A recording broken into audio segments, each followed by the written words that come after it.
Hello everyone, myself Aditya Prasad, and this is the display of the Stopwatch product which I have created using the HTML, CSS and vanilla JavaScript. So this is the start button which will start the stopwatch, and this is the button which will stop the stopwatch, and whenever I click the start button again, it will start the stopwatch from the point where it left, and this is the restart button will reset all the values. So let's move towards the code. So this is the HTML code. Here I have a container.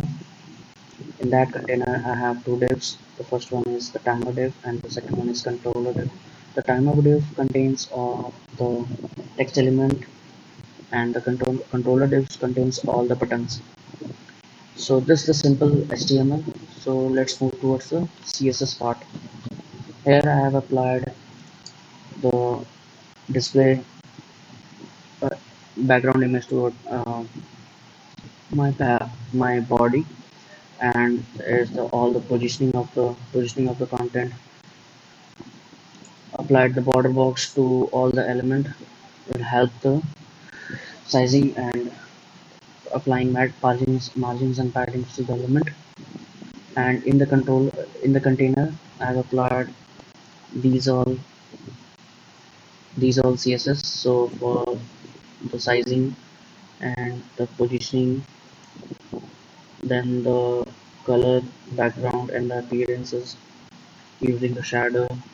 As you can see, there is border box shadow here around the container, and the border radius, color, background, all these.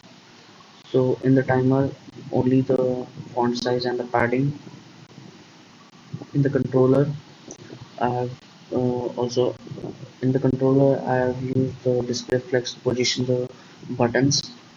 And for buttons, first of all, I have made the appearance none, background none, remove all the outlines of the button borders, apply all the borders I have removed, and use the cursor as a pointer.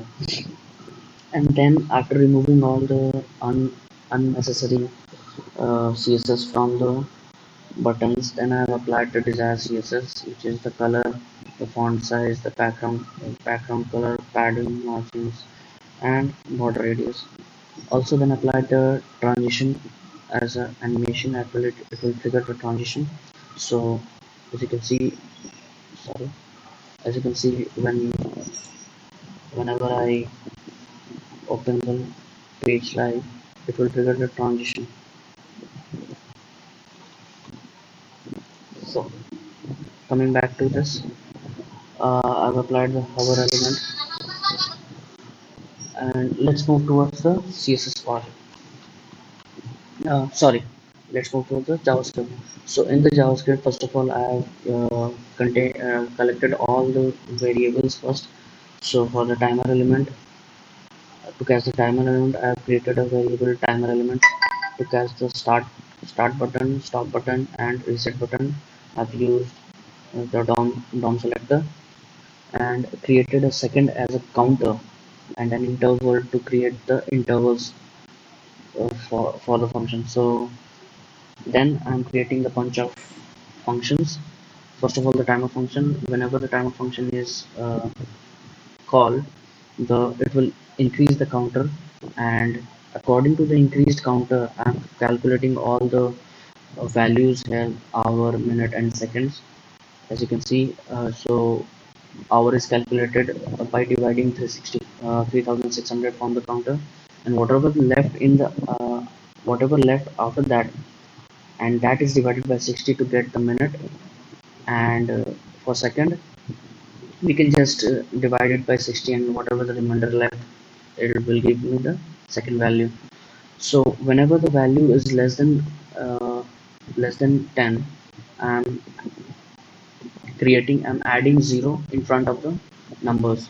So for this I've created an if else block, if block, and after calculating all this value and applying this to the and adding 0 to the values, I'm updating the text content for the timer element, so using the backticks. Then I have created the start function. In the start function, if the interval is running, so if the interval is running, I'm not doing anything. I'm just returning. And if the interval is not running, I'm creating the interval and assigning the value. Assigning here, I'm assigning the interval to a set interval. And that set interval, what is doing it? It is calling the timer function after every 1 second, and after every 1 second, whenever the timer function is called, it will increase the second. It will increase the second. That is my counter, and according to that, all the values will be calculated and it will be displayed in the text content uh, using this code. So that's how the start function is behaving. So after start function, I've created a stop function. So in that stop function, what I'm doing is that whatever the interval is created, I'm just first of all clearing this interval and assigning the interval value to none. And in the reset function, what I'm doing is first of all calling the stop function and then assigning the second value, which is my counter to 0, and the text content to the default value.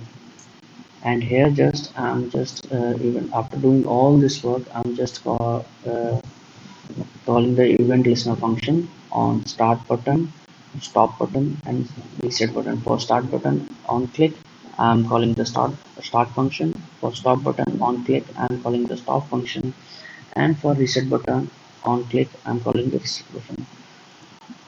So by doing all this, this is giving me this result, in which whenever I click the start button, the timer is started. Whenever I click the stop button, the timer just stops. So whenever I click the start button again, the timer will start from the point where it left. And when clicking the reset button, it will reset all the values. So thank you very much. That's all.